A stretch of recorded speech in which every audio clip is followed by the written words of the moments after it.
कहेगा कि तुम आज के बाद मुझे दिखाई मत देना और तुम यहाँ से भाग जाओ, आज के बाद मेरे दरबार के अंदर मत आना। पर अकबर इनके साथ बाकायदा करता है। तो ये भी वो साफ साफ ही अपने पास फैक्ट है कि नहीं साहब, हल्दीघाटी वाले युद्ध के अंदर प्रताप जीता था, और ये सारी जानकारियां अपने को बदायूं वाला लेखन और वो ढंग से पढ़ा जाए तो उसके अंदर अपने को मिलती है। पर कोई प्रोपेगेंडा के साथ हिस्ट्री पढ़नी चाहे, कोई प्रोपेगेंडा के साथ हिस्ट्री पढ़ानी चाहे, तो फिर अपने पास में तरीके होते हैं। और मैं तो हमेशा कहता हूँ कि अब तो अपनी किताबें लिखने लगे हुए, प्रताप उस युद्ध में जीता था। पहले है ना, जब नहीं भी लिखा होता था तो भी अपने वाली किताबें साफ साफ लिखती थी कि इस युद्ध में नैतिक विजय प्रताप की थी। अकबर अपने किसी भी उद्देश्य में सफल नहीं हो पाया था। ना वो प्रताप को अधीनता स्वीकार करवा पाया था, ना वो प्रताप को पकड़ पाया था, ना वो प्रताप को हरा पाया था, ना उसकी जमीन पर कब्जे कर पाया था। ऐसा कुछ ही नहीं कर पाया था। और कहते हैं कि हल्दीघाटी युद्ध में जब मान सिंह और आसफ खान हार के चले गए थे तो अकबर खुद अटैक करता है। 76 के लास्ट में जाके अकबर ने खुद ने अटैक किया था कि मैं खुद जाऊंगा। यार ऐसा कैसे हो सकता है कि उसके दो सेनापति जीत के गए और बादशाह को खुद आक्रमण करने की नौबत आ गई, पर अकबर आया था। 1576 के लास्ट में अकबर वापस आता है, और अकबर भी यहाँ पे आगे कोई छठ की चौदस नहीं कर पाया था, प्रताप को नहीं पकड़ पाया, अधीनता नहीं करवा पाया, संधि नहीं करवा पाया। उसने उदयपुर पे कब्जा किया था और उदयपुर का नाम बदल के वापस चला गया था, और उदयपुर का नाम बदल के उसने कर दिया था मुहम्मदाबाद। तो ये थोड़ा सा याद रख लेना कि अकबर ने नाम बदल कर क्या कर दिया था। तो अकबर ने इसका नाम बदल कर क्या कर दिया था, तो मुहम्मदाबाद कर दिया था। मैं वापस एक बात और बता दूं, फिर मैं साथ ही बता दूंगा। कहते चेतक जब घायल हो गया था, बाहर निकले थे, और थोड़े दूर जाने के बाद में चेतक की मृत्यु हो जाती है। तो बलीचा नाम की जगह है वो राजसमंद के अंदर ही, जहां पर चेतक की मृत्यु होती है, और वहां बलीचा में चेतक की छतरी बनी हुई है। थोड़ा ये भी याद रखना है, चेतक की छतरी कहां पर बनी है, तो बलीचा के अंदर बनी हुई। वापस मैं बातें बता दूं एक बार और, पढ़ेंगे हल्दीघाटी युद्ध की और खूब सारी बातें कि प्रताप और अकबर के बीच का युद्ध है। प्रताप, अकबर खुद नहीं आया था, अकबर के दो सेनापति आए थे, मान सिंह और आसफ खान। पहली बार मान सिंह को इसी युद्ध में सेनापति बनाकर भेजा गया था। बदायूनी जो अकबर का एक कोर्ट हिस्टोरियन है, वो इस युद्ध में भाग लेता है। उसकी बुक है मुंतखब उत तवारीख, और इस बुक के अंदर वो लिखता है कि हमारी तरफ से लगभग 5000 सैनिक थे और प्रताप की तरफ से लगभग 3000 सैनिक थे। प्रताप की तरफ से ग्वालियर का रामसात तोमर अपने 3 बेटों सालीवाहन, भवानी सिंह और प्रताप सिंह के साथ में आया था। युद्ध में लड़ते हुए वीर गति को प्राप्त हुए थे सारे के सारे। और सलुम्बर के सामंत कृष्णदास चुंडावत थे। अफगानों का नेता हाकिम खान सूर था, और भीलों का नेता राणा पुंजा इस युद्ध के अंदर भाग लेने के लिए आए थे। फिर हम ये पढ़ते हैं कि जब मुगल सेना भाग रही थी तो किसने ये शोर मचाया कि बादशाह खुद आगे मुगल सेना को रोकने की कोशिश की, तो मिहत्तर खान नाम का सैनिक था जिसने ये शोर मचाया था कि वापस सेना आ गई है। और जब यहाँ से मुगल सेना वापस भाग जाती है, प्रताप उधर वापस पहाड़ों में चला जाता है, तो इन्होंने प्रताप का पीछा करने की कोशिश क्यों नहीं की, तो बदायूनी बताता है।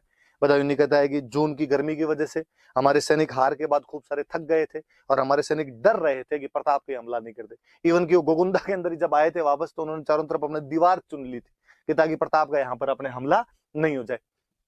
वो याद रखना कि मान सिंह जिस हाथी पर बैठ के लड़ रहा था, उस हाथी का नाम मर्दाना था। हम अभी और बाकी हाथी के नाम पढ़ेंगे। शुरुआत में मान सिंह ने जहां पे डेरा लगाया था आपके, उस जगह का नाम था मोलेला, और जिधर प्रताप का डेरे लगे हुए थे उसके जो कैंप थे, उसका जो आर्मी कैंप था, उसका नाम था लोसिंग। चेतक घायल हो गया था युद्ध में। चेतक जब बाहर निकला तो उसकी छतरी बनी हुई है। चेतक की छतरी कहां पर बनी हुई है, तो बलीचा, बलीचा नाम की जगह पर चेतक की छतरी बनी हुई। और अकबर ने इन दोनों को जब हार के गए थे मान सिंह आसफ खान, तो इन दोनों का दरवाजा बंद कर दिया था, डोडी बंद कर दी थी, दरबार में आना बंद करवा दिया था। अकबर ने खुद ने 76 के लास्ट में अटैक किया था, पर उदयपुर का नाम बदलकर वापस चला गया था। उदयपुर का नाम बदलकर उसने क्या कर दिया था, तो मुहम्मदाबाद उसने नाम कर दिया था। ये बातें थोड़ी सी याद रखने वाली सी। मैं मिटाता हूँ भाई, फिर आगे पढ़ते हैं। देखो अपने इसको और हल्दीघाटी युद्ध में क्या क्या बातें और चीजें पढ़ते हैं अपने हल्दीघाटी, ये बातें बताई दी। ऐसा कहते हैं कि यहाँ का जो पहाड़ है वो, उसके बीच की जो दर्रे की मिट्टी, वो पीले पीले रंग की मिट्टी है, हल्दी जैसी मिट्टी है, इसलिए इस जगह का नाम हल्दीघाटी पड़ गया। हालांकि इस बार अपने जो किताबें चेंज की, तो भगवान जाने कौन भोंगल था, उसने नया फैक्ट जोड़ दिया। उसने कहा कि इसमें महिलाएं लड़ी थी, महिलाओं के हाथ में हल्दी लगी हुई थी, इसलिए नाम हल्दी घाटी है। तो ऐसी कोई बात नहीं है, उस मिट्टी का रंग ही वहां पे थोड़ा हल्दी जैसा सा रंग है, पीलापन लिए हुए रंग है, तो उसका नाम हल्दी घाटी। ऐसा कई जगह होता है। मुझे बीकानेर का याद है मत, कि बीकानेर में जहां पे शुरुआत में बीकाजी ने आके शासन स्थापित किया था, वहां की जो मिट्टी है वो थोड़ी थोड़ी लाल रंग की सी है, मतलब यूं लाली माली वैसी मिट्टी, इसलिए नाम ही राती घाटी है। मारवाड़ी के अंदर जो लाल रंग होता है उसको अपना राता बोलते हैं, तो उसका नाम राती घाटी पड़ गया। वैसे ये थोड़ा पीले रंग लिए हुए, तो इसका नाम क्या हो गया, अपने आप में हल्दी घाटी नाम हो गया था। अब हल्दी घाटी युद्ध की थोड़ी और बातें। हल्दी घाटी युद्ध को अलग अलग इतिहासकारों ने अलग अलग नाम दिए, किसी ने उसको किसी नाम से पुकारा, किसी ने उसको किसी नाम से पुकारा। क्या क्या नाम है वो देखते हैं अपने। जैसे बदायूं इस युद्ध में खुद आया हुआ था, अकबर का इतिहासकार है, तो बदायूं इस युद्ध का जो नाम देता है वो देता है बैटल ऑफ गोगुंदा। वो कहता है गोगुंदा का युद्ध। अबुल फजल अकबर के दरबार का एक और इतिहासकार वह अकबरनामा या आइन ए अकबरी नाम की उसने बुक लिखी, वो इस युद्ध का नाम देता है बैटल ऑफ खमनोर। मैंने बताया दोनों पहाड़ियां अलग अलग, वो कहता है खमनोर का युद्ध। Colonel Tod, colonel James Tod Europe के थे, तो उनको तो अपने यूरोप वाले युद्ध याद आएंगे, और उन्होंने कहा कि मेवाड़ की थर्मोपोली है। मैं अभी थोड़ी देर में बताऊंगा आपको थर्मोपोली क्या है, आप तो इतना याद रखो। उनका ये मेवाड़ की थर्मोपोली है, याद रखना आपने। और अपने एक राष्ट्रवादी इतिहासकार हुए हैं बाद में, आदर्शी लाल श्रीवास्तव।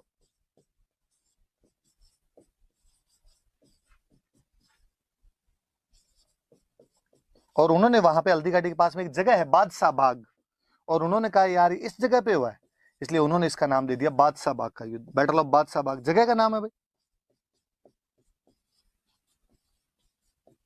ये भी याद रखना कि इस युद्ध में कौन कौन किस किस ने क्या क्या कहा इस युद्ध को।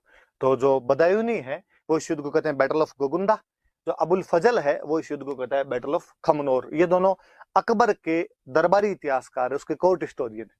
कर्नल जेम्स टोड, जिनको हम राजस्थान के इतिहास का पिता कहते हैं, father of history of Rajasthan कहते हैं, वो इस युद्ध को कहते हैं मेवाड़ की Thermopylae, Thermopylae of Mewar. Thermopylae में अभी बताऊंगा क्या है।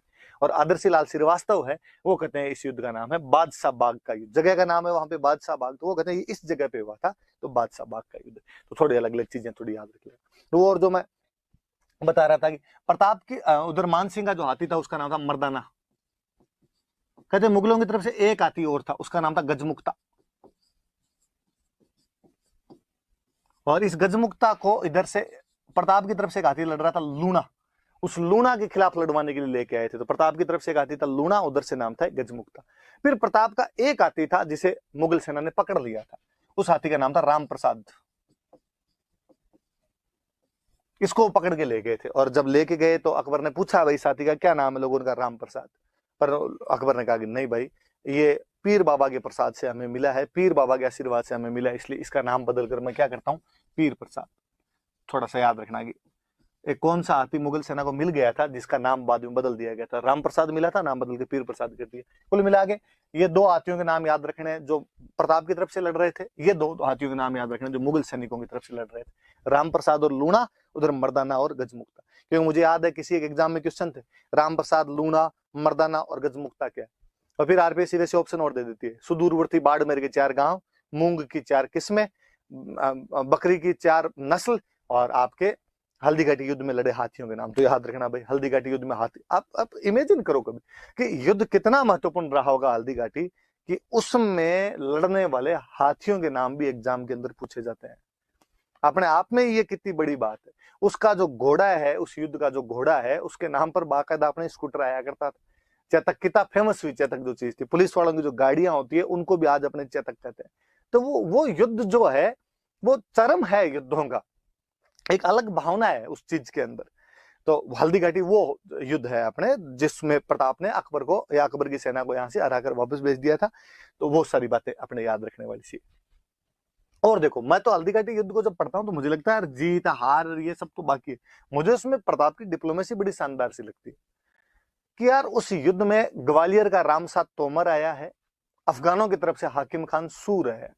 इसका मतलब प्रताप संगठन बनाने की शक्ति में माहिर है, वो एक अच्छा ऑर्गेनाइजेशन बना सकता है, वो अच्छा एक कोलैबोरेशन करने वाला राजा है। जब हम देख रहे हैं कि उसने अकबर के विरोधियों को अपने पक्ष में कर लिया, और हाकिम खान सूर का प्रताप की तरफ से लड़ना यह सिद्ध करता है कि प्रताप सेक्युलर राजा है, और उसकी सेना में मुस्लिम सैनिक भी लड़ रहे थे। अपने इतिहासकारों ने केवल एक पक्ष को सेक्युलर दिखाने के लिए बात खूब बढ़ा चढ़ा के बताई हमेशा कि अकबर का सेनापति मान सिंह था, अकबर का सेनापति मान सिंह था, क्योंकि उधर सेक्युलरिज्म उनको स्थापित करना था। कोई ये नहीं देखता कि इधर भी ये सेम बात है। और मैं तो जब वो लास्ट वाला पॉइंट पढ़ता हूं कि प्रताप की सेना में लड़ने के लिए भील सैनिक भी आए थे, तब और लगता है कि किसी राजा ने समाज के उस वंचित समुदाय को, उस बैकवर्ड क्लास को, हाशिए पे रखे हुए समाज को, वो तबका जो समाज की मुख्य धारा से थोड़ा अलग था, उसको भी मेन स्ट्रीम में लाने का प्रयास किया है, उनको अपने बराबर लाके खड़ा किया है।